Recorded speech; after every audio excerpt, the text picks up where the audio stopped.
Tout de suite, de la viande coupée encore remuante. C'est encore vivant? Ça en a tout l'air. Mais comment c'est possible?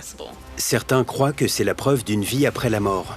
Les portes de la mort pourraient s'ouvrir. Ou s'agit-il d'une expérience des plus obscures réalisée par des scientifiques? C'est comme si Frankenstein avait ouvert une boucherie.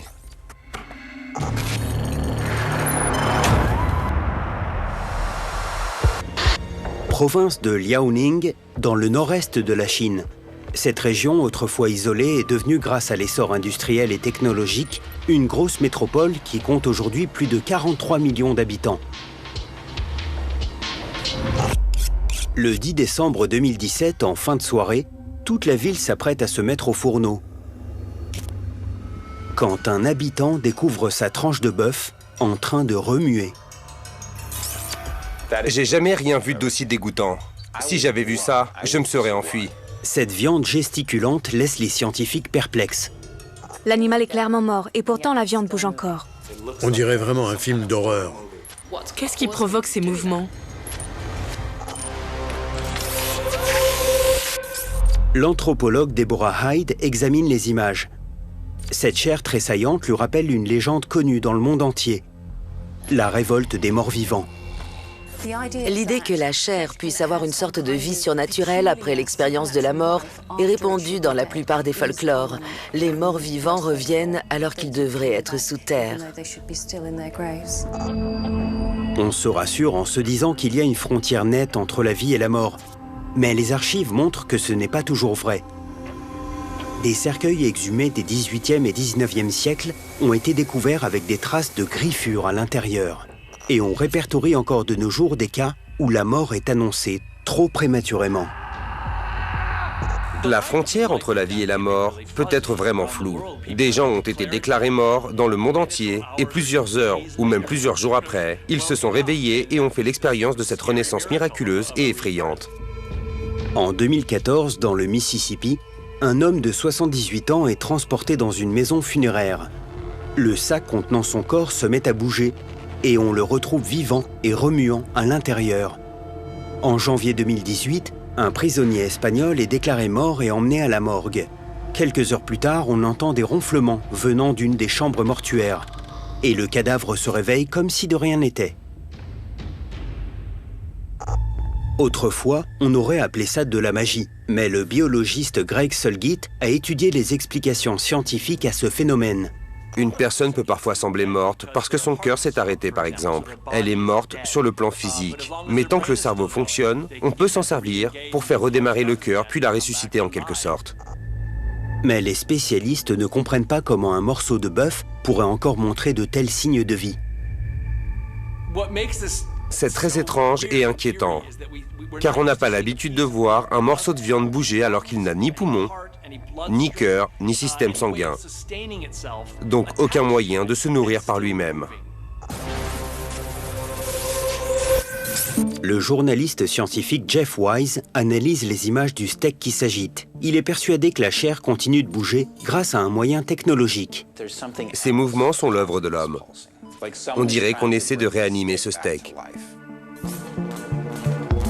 La réanimation de chair morte semble être un procédé tout droit sorti de Frankenstein. Frankenstein, c'est de la fiction, mais c'est inspiré de faits scientifiques survenus à la même époque. Certaines personnes se servaient de piles pour choquer par exemple des cuisses de grenouille que l'on avait séparées du corps de l'animal pour les faire remuer. On avait alors créé les premiers monstres Frankenstein. Ces expériences ont continué pour redonner vie à des membres d'animaux morts. Dans les années 50, le scientifique soviétique Vladimir Demikov a fait l'horrible expérience de greffer des têtes et des pattes avant de chiens sur un autre chien, en reliant l'apport sanguin des animaux pour les maintenir en vie. Le résultat a été surprenant, car certaines têtes ont survécu sur leur nouveau corps pendant 29 jours. Sergio Canavero est aujourd'hui surnommé le docteur Frankenstein des temps modernes. Il a réussi à greffer des têtes de rats sur d'autres en relançant leur cerveau grâce à des chocs électriques. Mais est-ce que ce morceau de viande bouge à cause de sinistres expériences scientifiques? Ça en a tout l'air. On dirait un morceau de viande activé grâce à de l'électricité.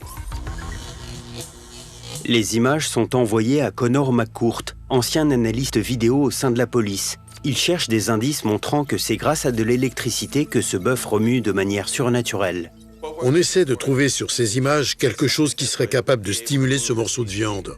Mais cette hypothèse est vite remise en question quand on regarde la vidéo en détail. On ne distingue aucun câble électrique et la viande est posée sur du bois qui n'est pas conducteur d'électricité. Je crois que la viande bouge toute seule.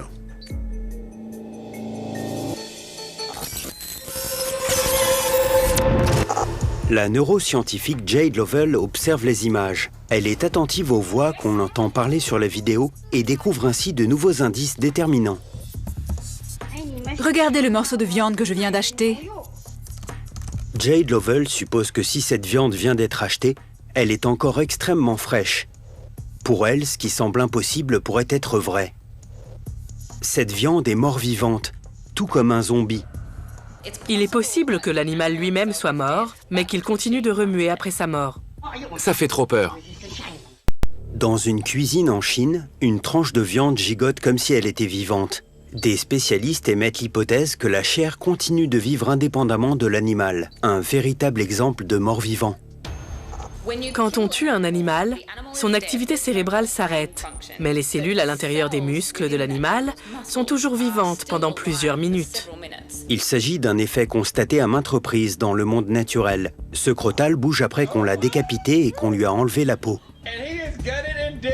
Au Japon, au restaurant, on met parfois en scène ce phénomène.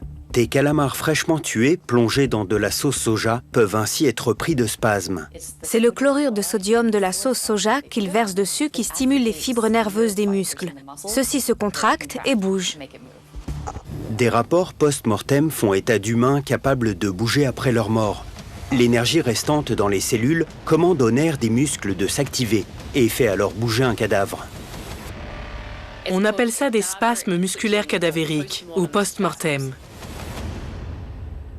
Les spécialistes pensent donc que si le steak a récemment été découpé, tout comme un cadavre, ces spasmes post-mortem sont les dernières étincelles de la vie qui est en train de quitter son corps. Ça doit être de la viande qui vient tout juste d'être découpée. Ce morceau de viande nous laisse croire qu'il existe une vie après la mort, ou tout du moins pendant quelques étranges minutes. J'ai entendu parler de steak saignant ou de steak bleu, mais des steaks encore vivants, c'est un peu exagéré. C'est forcément un peu perturbant, mais au moins, on sait que c'est de la viande fraîche.